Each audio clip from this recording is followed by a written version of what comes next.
Monsieur le secrétaire perpétuel, Monsieur le Président, Monsieur le Directeur, chers collègues, Mesdames et Messieurs, il aurait été étonnant que l'histoire de la sinologie de l'école française d'Extrême-Orient n'ait pas eu maille à partir avec la sinologie en France. Au début du XIXe siècle, naît ce qu'on appelle la sinologie académique ou de cabinet, avec la création d'une chaire au Collège de France occupée par Jean-Pierre Abel-Rémusat, puis Stanislas Julien, puis enfin d'une chaire de professeur de chinois au Languedoc.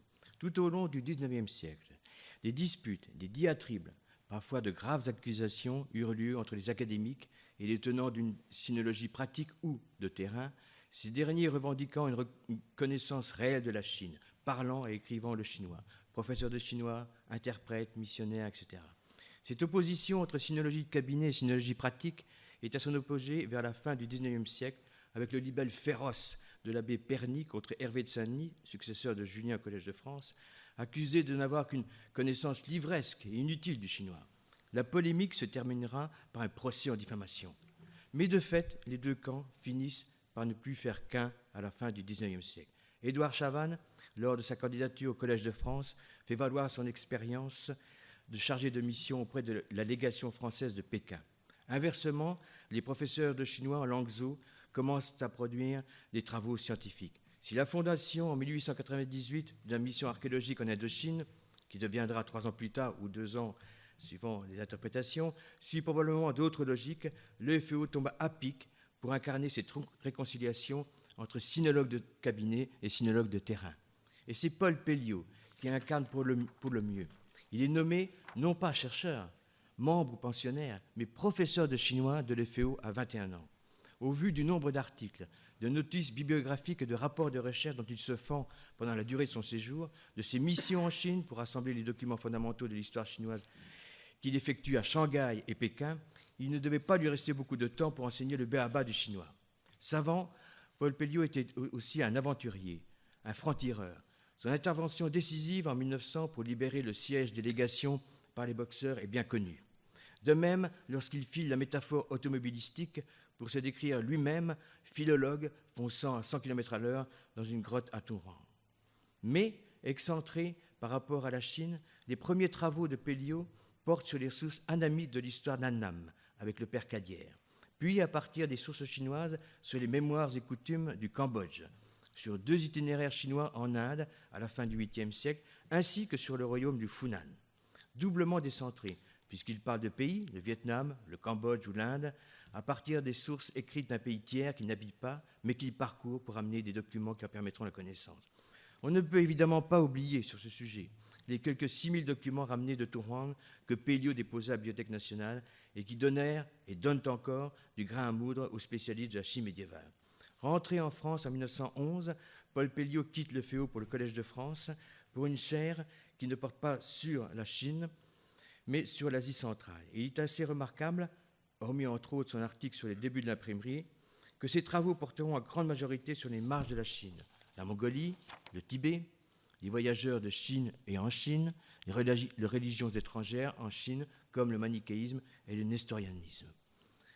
Édouard Hubert, dont la vie fut malheureusement très courte, il meurt au Vietnam à l'âge de 35 ans, traduit à partir de sources chinoises le voyage en Inde du pèlerin chinois Thiers et 2 autres sutras bouddhiques à l'aide des versions chinoises. Mais il donne le coup d'envoi de la bouddhologie, si bien illustrée par Paul de Miéville, et qui joua et joue encore un rôle important à l'FEO. Édouard Hubert inaugura ainsi un tournant que certains savants à sa suite opérèrent, le recentrement sur le Vietnam, et en particulier la découverte et le déchiffrement de documents épigraphiques concernant l'histoire du Champa. Il n'est dès lors pas surprenant que le fils du célèbre égyptologue Gaston Maspero, Henri Maspero, surtout connu ultérieurement pour ses travaux sinologiques, ait en fait commencé sa carrière à l'FEO avec une étude linguistique des langues thaï et des études d'histoire d'Annam. Et ce n'est qu'une fois rentré en France qu'il commença ses études proprement sinologiques, notamment sur le taoïsme. Pensionnaire à l'FEO de 1919 à 1924, Paul de Miéville, que je viens d'évoquer, commença sa carrière de savant en se baladant. Un conseil qu'il prodiguera plus tard à ses élèves en partance pour l'Asie. Des balades, entre guillemets, qui lui permirent d'observer les coutumes religieuses du nord du Vietnam et de se rendre en Chine pendant 2 ans à la recherche des grands sites archéologiques. Mais c'est à l'FEO qui se révéla le grand bouddhologue que l'on connaît, avec une étude du Milindan-Pana qui relate l'entretien du roi indo-grec Ménandre avec le moine bouddhiste Nagasena. Pour finir cette première moitié du XXe siècle, je souhaiterais m'arrêter quelques instants sur celui qui fut rétroactivement, en 1946, grâce à l'intervention de Paul de Miéville et Paul Mus, nommé donc, celui qui fut rétroactivement en 1946, grâce à l'intervention de Paul de Miéville et Paul Mus, nommé membre permanent à partir de 1941, Rolf A. Stein. Juif allemand, formé en chinois et en japonais à Berlin, il est obligé de se réfugier en France en 1933 pour les raisons que chacun connaît. En juin 1940, l'Académie proposa au ministère de le nommer membre de l'EFEO. Les lois anti-juives du gouvernement de Vichy empêchèrent cette nomination. Mais, naturalisé français en 1939, il est toujours mobilisé et donc envoyé au Vietnam comme traducteur de chinois et de japonais au service de l'état-major. Mais où il put, cependant, mettre en place ses premières recherches sur les jardins miniatures, les fameux paintings, paysages en pot, mieux connus en France sous le nom japonais de bonsaï, qui seront publiés en 1987 sous le titre « Le monde en petit ».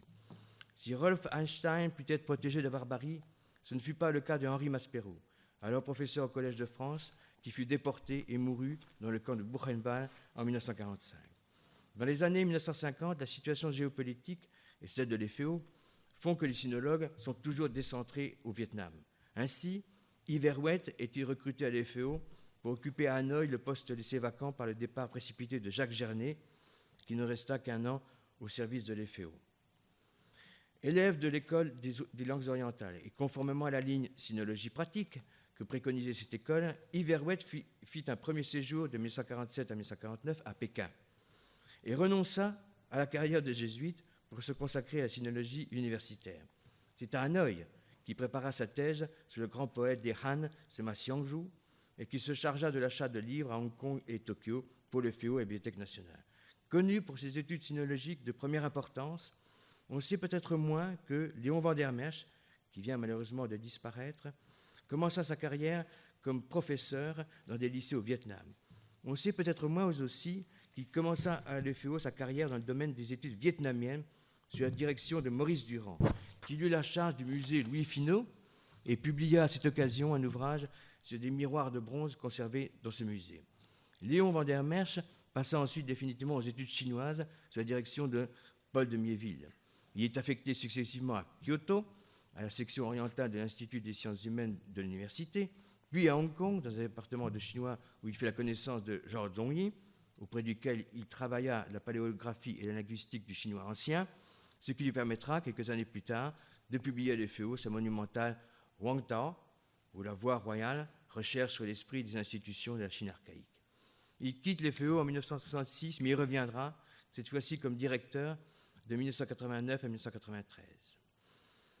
Né dans la Chine du Nord, à Tianjin, André Lévy assura, après Léon van der Merch, l'intérim de la direction de ce qui restait de l'EFEO à Hanoï, pour en fait fermer le centre en 1958. Lui aussi se rendit alors à Kyoto, où il put compléter ses études de littérature romanesque en langue vernaculaire chinoise commencée à Hanoï. La situation de la sinologie à l'école, en cette fin des années 1950, au début des années 1960, est bien résumée par Paul de Miéville dans un rapport présenté à l'Académie. Les études sinologiques s'y trouvent reléguées en serfile, dixit.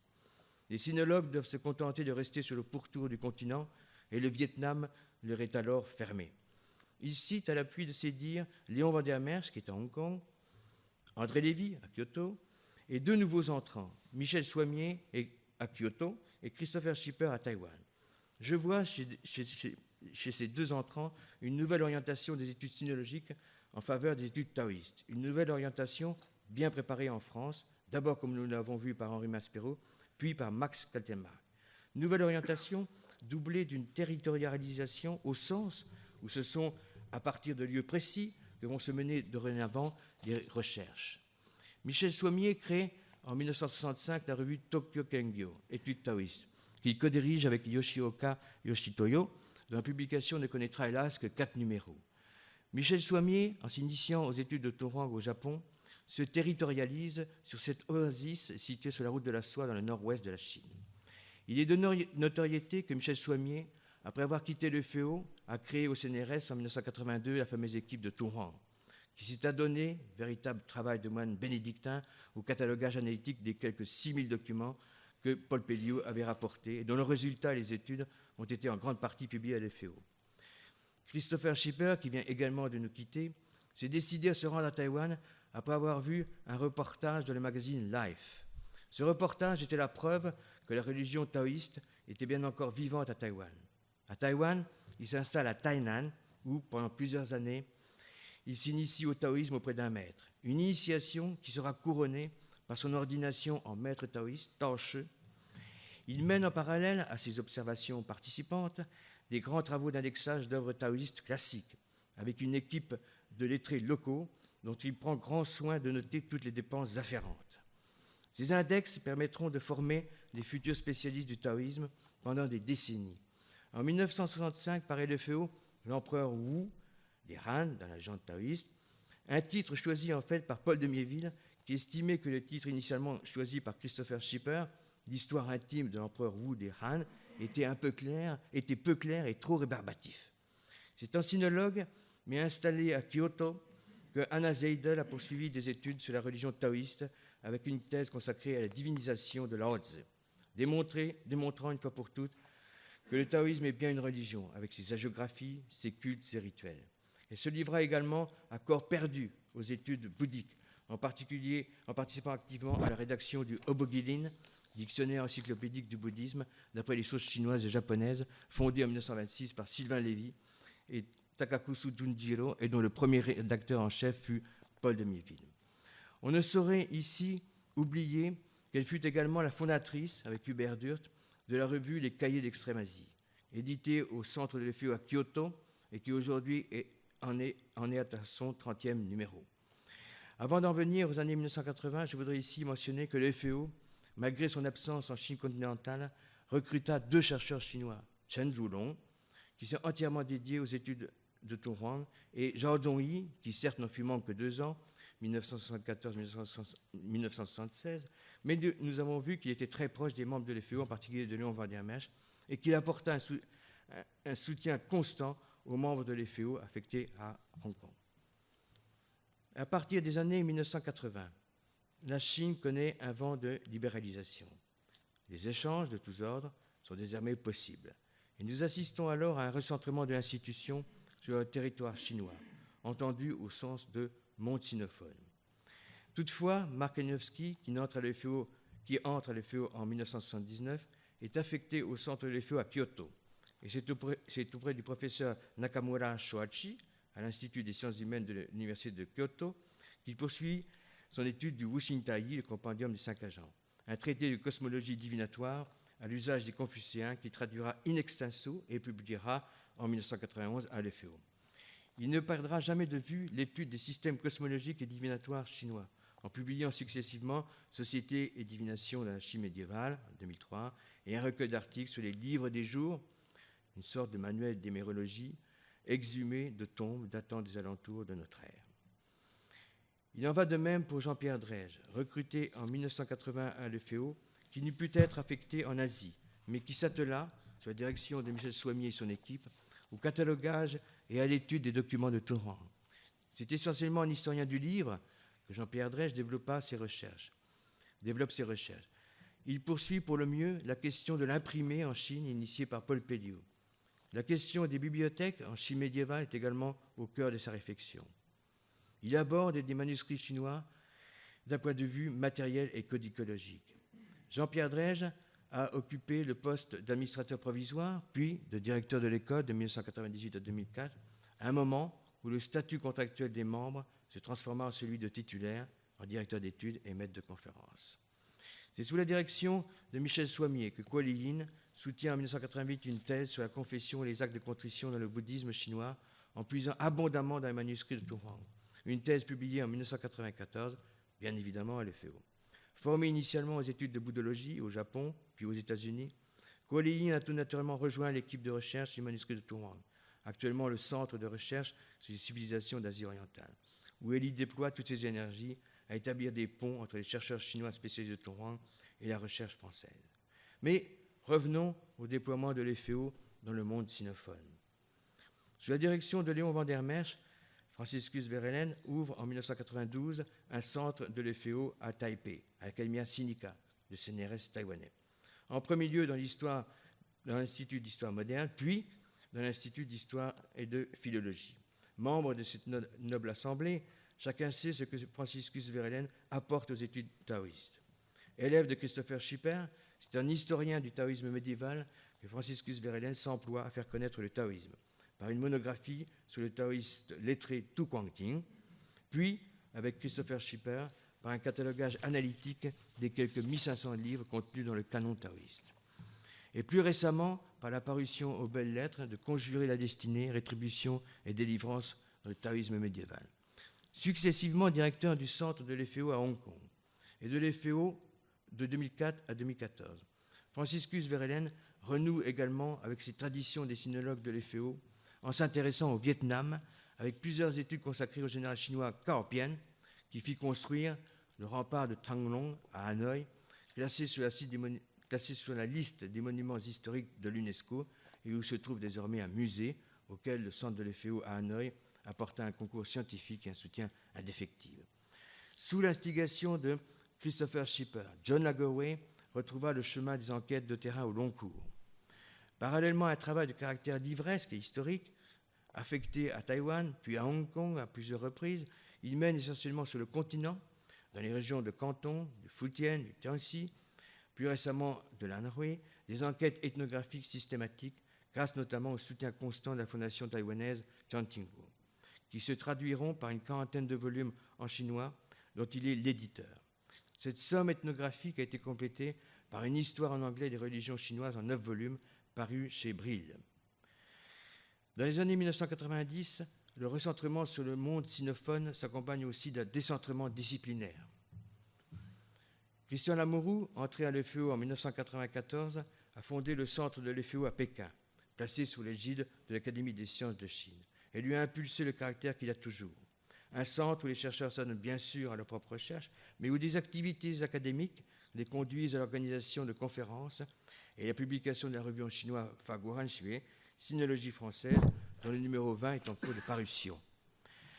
Venu de l'école des hautes études en sciences sociales, Christian Lamourou œuvre tout d'abord à un programme d'indexation des termes socio-économiques des principaux ouvrages mathématiques chinois d'avant le XIVe siècle, publié en 2003 avec le professeur Guo Zhongzhong. Mais, resté fidèle au mot d'ordre de l'EFEO, texte et terrain, il va lancer un programme d'histoire régionale de la Chine du Nord, notamment autour de l'hydrologie, de la gestion de l'eau, avec naturellement la collaboration d'institutions et de chercheurs chinois. Décentré par rapport à la Chine, les sinologues de formation vont dans un premier temps contribuer aux études vietnamiennes et de l'Asie du Sud-Est, avant de se consacrer aux études chinoises. Petit à petit, un recentrement va s'opérer sur les études chinoises, mais toujours à partir de la périphérie, à Hong Kong et au Japon. Ce n'est qu'à partir des années 1990 qu'enfin des centres sont installés à Taipei et à Pékin. Ce recentrement est également synonyme de nouvelles orientations disciplinaires. La bouddhologie, discipline phare de l'EFEO, est accompagnée des études taoïstes. La philologie, reine des sciences humaines, rencontre les sciences sociales. Actuellement, c'est ce mariage qui est toujours à l'œuvre, mais le recentrement est également vecteur de nouveaux terrains. À Pékin, ville sainte, où des études épigraphiques et de terrain sont menées sur plus d'1 millier de temples. À Pékin encore, capitale d'empire, où des études sur son urbanisation sont conduites. Dans la province septentrionale du Shanxi se pose la question du patrimoine immatériel. Dans l'Anhui, en Chine centrale, où l'histoire sociale du livre trouve à s'épanouir. Dans la province méridionale de Hunan, où se déploient des enquêtes sur les pratiques religieuses locales. L'histoire maritime de la Chine et ses frontières est également présente. Et je ne saurais oublier le Tibet du début du XXe siècle, qui fait l'objet de grandes attentions, ni bien sûr Taïwan, où la question de l'identité des autochtones est posée. Je vous remercie.